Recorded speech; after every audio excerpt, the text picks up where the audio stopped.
us this day our daily bread, and to the republic for which it stands, and by the power invested in me, I pronounce us ready to eat. Amen. Remember when Disney released a summer comedy about a lounge singer hiding from the mob in a convent, and it somehow became one of the biggest hits of 1992? Sister Act stars Whoopi Goldberg as Dolores Van Cartier, a Reno lounge singer who witnesses her mobster boyfriend, played by Harvey Keitel, commit murder. Dolores does not choose to hide out in a convent. The detectives handling her case force the issue for her own safety, and she's not thrilled about it. Her new safe house is a struggling San Francisco convent where she clashes with the no-nonsense Mother Superior, played by Maggie Smith. Along the way, she transforms the tone-deaf choir into a Motown-infused sensation, with scene-stealing help from Najimy as the endlessly enthusiastic Sister Mary Patrick and Wendy McKenna as the shy Sister Mary Robert. Today, we're diving into 15 weird facts about Sister Act. But before we get started, make sure to hit that like button and subscribe, you silly goose. It helps this channel reach more nostalgia fans who definitely own the Sister Act VHS and forgot to rewind it. Now, let's get into the countdown with number 15. Bette Midler turned it down and immediately regretted it. Sister Act could have been a Bette Midler movie if only Bette Midler hadn't been terrified of a nun's habit. Back in 1987, screenwriter Paul Rudnick wrote the lead role specifically for Midler, naming the character Terry Van Cartier. Disney loved it.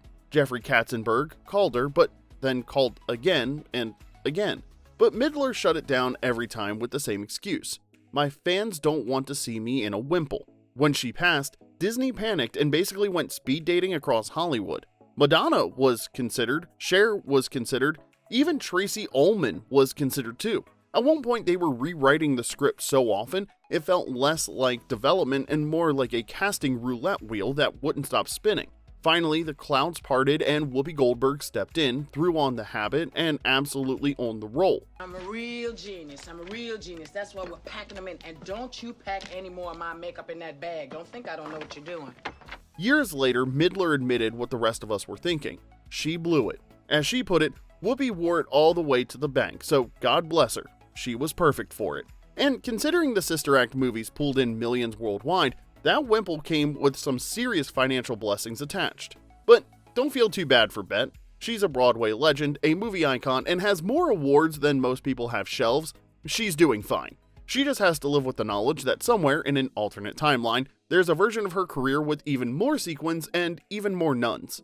Number 14, the screenwriter tried to meet a real Hollywood actress turned nun. Before Sister Act became the gold standard of lounge singer hides in a convent comedies, screenwriter Paul Rudnick decided he should probably do some actual nun homework. And not just any nuns, he wanted to meet the nun, Mother Dolores Hart. If that name rings a bell at all, it's because Mother Dolores wasn't just some random Hollywood starlet who found religion. She was the actress who gave Elvis Presley his first on-screen kiss in 1957's Loving You.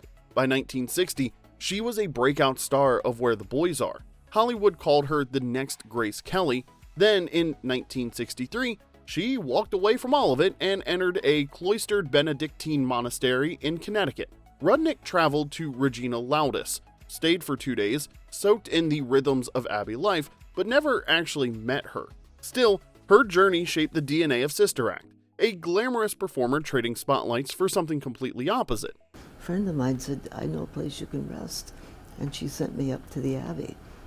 And I went up to Connecticut. And the first time I was there, I said, "This is amazing." Only Dolores does it to dodge bullets, not find spiritual enlightenment. And then here's where it comes full circle. Decades later, when Victoria Clark was prepping to play Mother Superior in the Broadway musical, she finally met Mother Dolores, who gave her one note: don't make her pious. God wants our humanity, not our divinity. To this day, Mother Dolores remains the only nun who is a voting member of the Academy of Motion Picture Arts and Sciences. Number 13, they started filming without a finished script, and Whoopi called in Princess Leia. Once Bette Midler bailed and Whoopi Goldberg signed on, Disney hit the panic button and gave the writers 2 weeks, yes 2, to rewrite the whole movie around Whoopi's style. Shockingly, that wasn't enough time to transform a Bette Midler vehicle into a Whoopi Goldberg comedy. But the studio had a release date locked in, so filming started anyway, even though the script was still being written. Director Emile Ardolino later summed it up perfectly. It's problematic to be shooting out of order and then suddenly you come to a scene that hasn't been written yet. It was pure chaos. At one point, multiple heavy hitters like Nancy Meyers and Robert Harling were all tag-teaming rewrites during production like some kind of comedy emergency room. And when the script started wobbling, Whoopi Goldberg didn't wait around for the studio to figure it out. She called in her own secret weapon, which was Carrie Fisher. Fisher came in as an uncredited script doctor to punch up Whoopi's dialogue and help wrangle the chaos behind the scenes. She wasn't just tweaking jokes, she was helping Dolores sound like a real person, and like Whoopi, instead of a character written for someone else 3 rewrites ago. So why don't you just give me the key to my room? I'll lay low. You stay out of my face, I'll stay out of your face, and I will commune my little black ass in that room. Can you handle that? She also became an unofficial diplomat on the production when tensions flared with Disney leadership. Meanwhile, the original writer, Paul Rudnick, things veered so far from his vision that he asked to be credited under a pseudonym, Joseph Howard. When a screenwriter voluntarily witness protects himself out of his own movie, you know things went sideways. Somehow, through patchwork papers and what had to be some kind of divine intervention, they pulled it off. Sister Act went from we'll figure it out on set to one of the most beloved comedies of the decade. Number 12, Kathy Najimy found her nun on Entertainment Tonight. Kathy Najimy wasn't totally sure how she was going to portray such a bubbly, cheerful nun until she happened to catch anchor Mary Hart on Entertainment Tonight. She described watching Hart deliver an aggressively upbeat compliment on air and immediately thinking, oh my god, that's my nun. And once you know that, Sister Mary Patrick makes perfect sense. Reverend Mother, on behalf of all the sisters here at St. Catherine's, I'd like to offer a great big hi there and hello to Sister Mary Clarence. Hi. She's not just cheerful, she's a walking dopamine refill. Mother Superior is running the convent like a strict headmistress with Olympic-level side-eye, and Mary Patrick is in the corner acting like choir rehearsal is the most thrilling event in recorded history. Part of why she pops is because Najimy had already built a career on character work that felt specific, sharp, and committed. That girl is pure sunshine. She'll either grow up to be a nun or a stewardess. Coffee?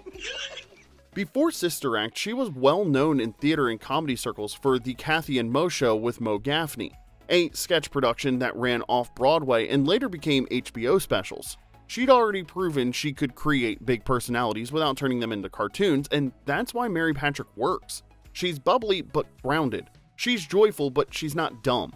She's the type of person who makes you laugh and annoys you at the exact same time, which is also how you know it's accurate. Number 11, those weren't Wendy McKenna vocals, but that was all Whoopi. One of the sweetest subplots of the movie is Dolores' efforts to bring the timid Sister Mary Robert out of her shell. And Sister Mary Robert, could you come stand over here, please? Yeah, come on over.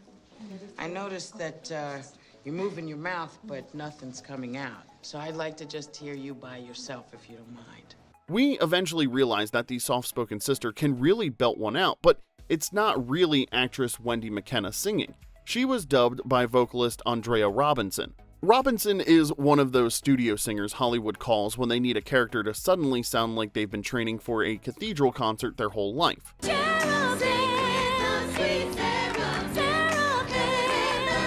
She's done voice work for Disney Animation and has quietly provided the pipes behind other on-screen performers, and that's what makes the Mary Robert arc so satisfying. Wendy McKenna sells the fear, the posture, the timid energy, the please don't perceive me of it all. And then when the movie needs that breakout moment to land, Robinson's vocals make it soar.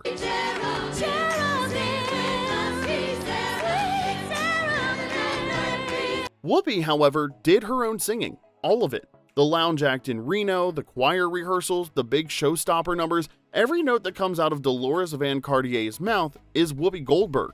No dubbing, no ghost singer, no studio magic.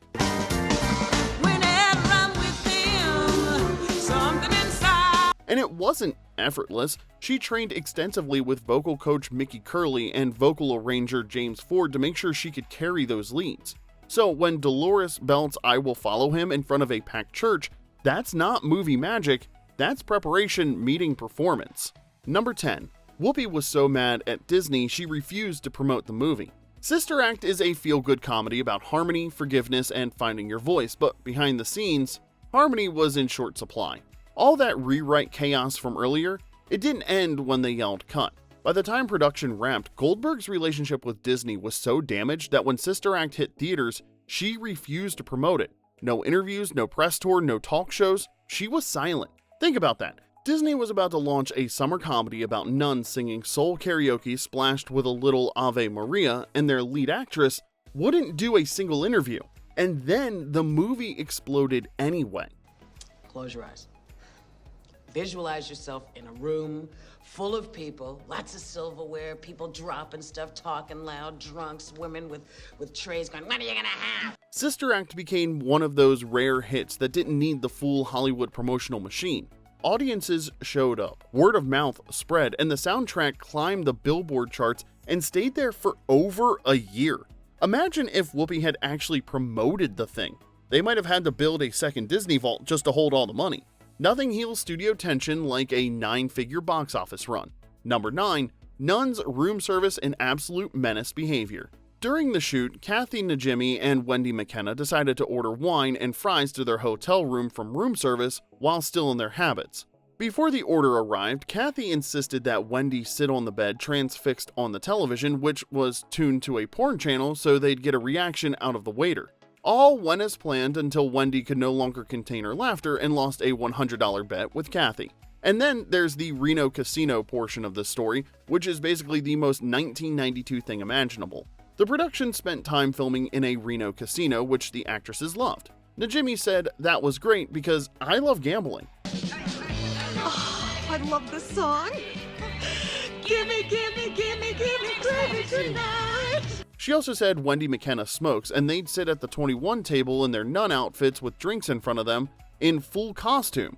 Smoking, sipping, gambling, like the Vatican opened a lounge. Imagine you're a regular person in Reno trying to have a simple, irresponsible night, and you look up and realize you're losing money to a nun with a cigarette and a cocktail. That's not a vacation memory, that's a confession. Number 8, Whoopi became the highest paid actress in all of Hollywood. After that whole production mess, Whoopi Goldberg turned it into leverage and became the highest paid actress in Hollywood. When Disney came knocking for Sister Act 2, they offered Whoopi somewhere between $7 and $12 million. A massive payday at the time when most leading actresses were lucky to crack $2 or $3 million per picture. Suddenly, she was out earning everyone. Tom Cruise had just made $12.5 million for A Few Good Men that same year and was considered the gold standard. 0. Nobody. Not one call to his parents saying he was coming home. Not one call to a friend saying, "Can you pick me up at the airport?" Whoopi was playing in the same league as the biggest action stars in the business.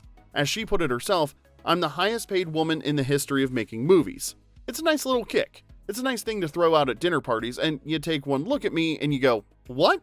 But she didn't just cash the check and call it a day. She used it as leverage. Whoopi had a passion project, Serafina, a musical drama about South African students rising up during the 1976 Soweto uprising. She reportedly became the first Black American actress to film a project in South Africa. No Hollywood studio would touch it. It was too heavy, too foreign, and not enough star power, so it got made independently overseas. Freedom is coming tomorrow. Get ready, mama, prepare for your freedom. Then Sister Act became a monster hit. Disney wanted that sequel so badly, and Whoopi saw her opening. She told Disney, "You want me back in the habit? Then you're giving Serafina a real US theatrical release." Disney agreed and put the film in American theaters.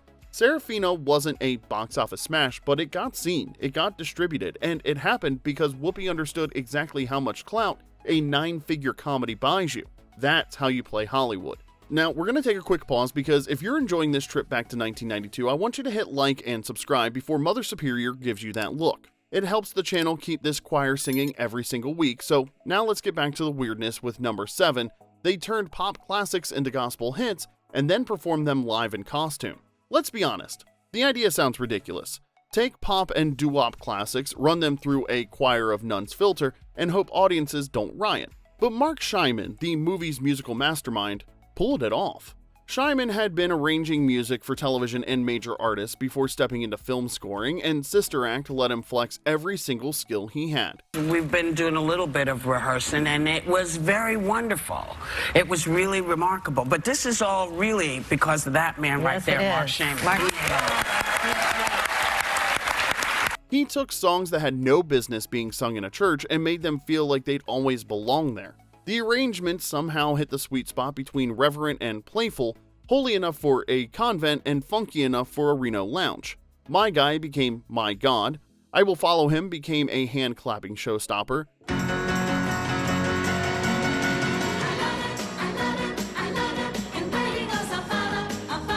Hail Holy Queen got a doo-wop breakdown that had no business working as well as it did, and the finale version of Shout, originally an Isley Brothers track from 1959, turned into a full congressional celebration. You know you make me wanna kick my heels up and throw my hands up and... The soundtrack didn't just chart, it stuck around. The album spent 54 weeks on the Billboard 200, earned a gold certification, and became one of those records that lived in people's homes whether they owned the movie or not. And here's the part that proves Sister Act became a cultural moment. Later in 1992, Whoopi Goldberg and several of the film's nuns were invited to perform at a fundraiser in full habit doing the choir numbers from the movie. Not a premiere, not a press junket, a fundraiser like they were a touring act. That's when you know a movie crossed over, when fictional nuns start getting booked for real events. Number 6, Harvey Keitel's extremely confusing nun-filled 1992. In 1992, Harvey Keitel made 2 movies about nuns, and somehow they could not have been more different. In Sister Act, he played Vince LaRocca, a Reno mobster whose entire romantic arc involves ordering a hit on his girlfriend. Keitel spends the film stomping around casinos with the energy of a man who cannot believe he is losing his ex to a convent choir. He's menacing enough to be a credible threat, but just cartoonish enough to fit inside a Disney comedy. At one point, his own henchmen refuse to shoot Dolores because she's dressed like a nun. I can't, Vince. She's still a nun. And Vince has to stand there completely exasperated, trying to explain that habits don't come with divine protection. Then there was the other nun movie. That same year, Keitel starred in Abel Ferrara's NC-17 Bad Lieutenant, a brutal gut punch of a film that's the complete opposite of a feel-good Disney comedy. Do you have the right to let these boys go free? Can you bear the burden, sister? Talk to Jesus. Martin Scorsese later called it one of the best films of the entire decade.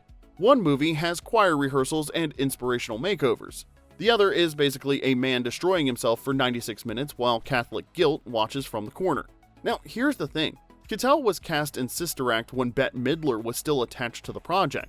When Whoopi Goldberg came on board, the producers offered to buy out his contract and recast the role. He declined and decided to stay with the picture. Maybe he saw something in the material. Maybe he just wanted to show some range. Either way, the guy went from Disney villain to one of the rawest performances of the 90s in the span of a single year. 2 nun movies, same actor, same year, wildly different vibes. Harvey Keitel contained multitudes. Number 5, the movie became a Broadway musical. Sister Act didn't stop at being a hit movie and a VHS monster, it turned into a full Broadway musical because once Hollywood hears built-in audience, it starts humming show tunes. Sister Act opened on Broadway in 2011 and received multiple Tony Award nominations. Unfortunately for them, it was also the year the Book of Mormon took the Tonys by storm and basically treated the entire award season like a victory lap. I'll just leave it here. It has a lot of information you can really use. But the show still made noise, especially because it introduced a lot of theater audiences to Patina Miller. She originated the role of Dolores on stage and became one of the breakout stars tied to the musical's success. It wasn't just the movie but live, the stage version became a major spotlight moment for her as a leading lady. 2 years later, she won the Tony for Best Actress in a Musical for Pippin. Oh my God, this is an honor of a lifetime. This is a childhood dream come true for me. Sister Act didn't just adapt a movie, it launched careers.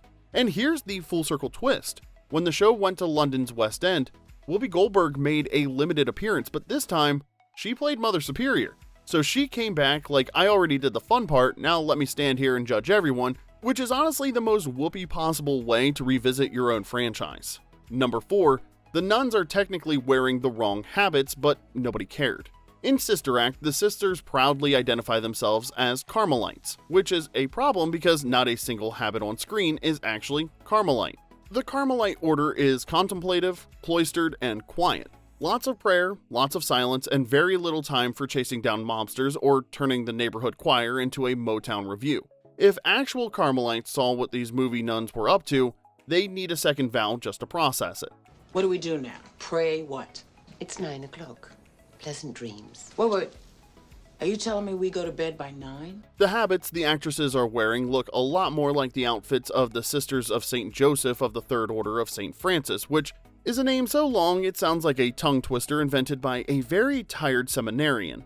That's probably why the filmmakers just went with Carmelite. It's shorter, cleaner, and nobody's pausing the movie to Google religious orders. Sister Mary Robert wearing a different habit is accurate though. She is not a full nun yet, she is a novice, and when she takes her final vows, she will then wear a full habit. So, Mary Robert. Did you always want to be a nun? I always knew that was my calling, to lead a life of service. The habits weren't accurate overall, but in a movie where witness protection apparently means join a choir and perform on live television, wardrobe authenticity barely cracks the top 20 things you're asked to just go with. Number 3. A $31 million movie about singing nuns made over $231 million and became the most rented VHS. Sister Act cost $31 million to make, modest by early 90s standards. Then it went out and made $231.6 million worldwide. In summer 1992, the film held the number 2 spot at the domestic box office for 4 straight weeks. Look at what it was competing against, by the way. You had Lethal Weapon 3, Patriot Games, Batman Returns, explosions, espionage, and superhero budgets, and then Sister Act just strolls in with harmonies and a habit. Reverend Mother, I just wanted to congratulate you. I haven't enjoyed Mass this much in years. What a marvelous program. Innovative, inspiring, you're to be commended. Domestically, it pulled in $139.6 million, making it one of the top grossing films of the year. Then, home video turned it into a household takeover. After Sister Act crushed it in theaters, the VHS dropped in November of '92 and quickly became the crown jewel of every blockbuster wall. It was the most rented VHS of 1993, which means an entire nation spent a full year fighting over one plastic brick of joy, and half of them returned it without rewinding like criminals. In an era when your weekend plans depended on whether someone returned a tape with a paper sticker, Sister Act reigned supreme. Number 2, everyone thought they invented singing nuns and sued Disney about it. Sister Act was such a massive hit that suddenly everyone decided they'd invented the idea of a singing nun. Disney barely had time to enjoy the box office before the lawsuits started.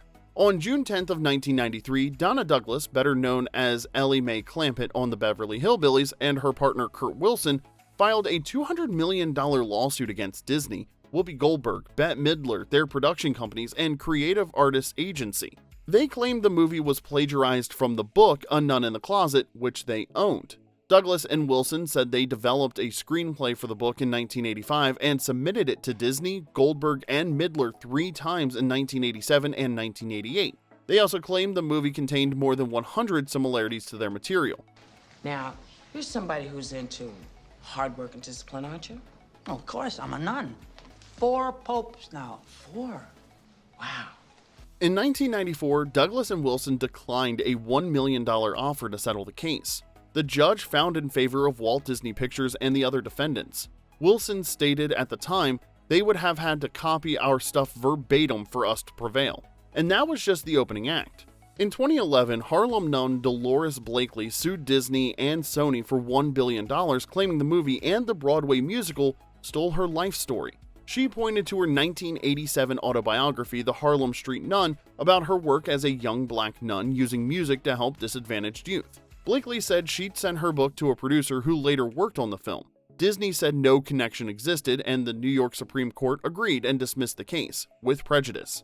2 lawsuits, 2 losses, 0 damages, and unlimited confidence that singing nun was such a rare concept it could only have come from them. Number 1, the plot that would never ever happen in real life. Now, let's be clear about something. The entire premise of Sister Act falls apart the second you apply even a teaspoon of real-world logic, and that's part of why it works. In the actual U.S. Witness Protection Program, marshals don't shove witnesses into Catholic convents and tell them to blend in. That's not a relocation strategy, that's a setup for a true crime podcast. Real witness protection is about anonymity. You get a new name, a forgettable apartment, maybe a job at a hardware store somewhere nobody's ever heard of. What you don't get is a featured spot in a choir that ends up performing on national television. WITSEC specifically avoids tight-knit communities because people notice outsiders. Dolores might as well have walked in wearing a sequin jacket that said, "Ask me about my past." It's also against US government policy to hide agents or place witnesses in identities posing as members of the clergy, Peace Corps, or reporters and members of the media. You seen what he can do? That one bullet, that's all it's gonna take. Look, let me explain something to you. Vince knows people all over the place. You realize that. He knows people all over the place. That means he's gonna be looking for me everywhere. Everywhere but this convent. Oh, come on. Individuals in these professions are considered particularly vulnerable, and doing so would put them at risk as a whole group. The filmmakers knew all of this, of course, but acknowledging reality would have killed the movie. There's no comedy in Witness relocates to a strip mall in Ohio and sells insurance quietly for 3 years. So instead, everyone just went along with the idea that federal agents thought, you know what'll keep her safe? Choir solos and a television appearance. None of it makes an ounce of sense, but Sister Act leans so hard into the absurdity that you stop caring. It is not even remotely realistic, but it is absolutely fun. And there you have it, 15 weird facts about Sister Act. Let us know in the comments which fact surprised you the most and what movie should we dive into next. If you enjoyed this one, hit like and subscribe for more. Until next time, be kind and rewind. This is Remember When.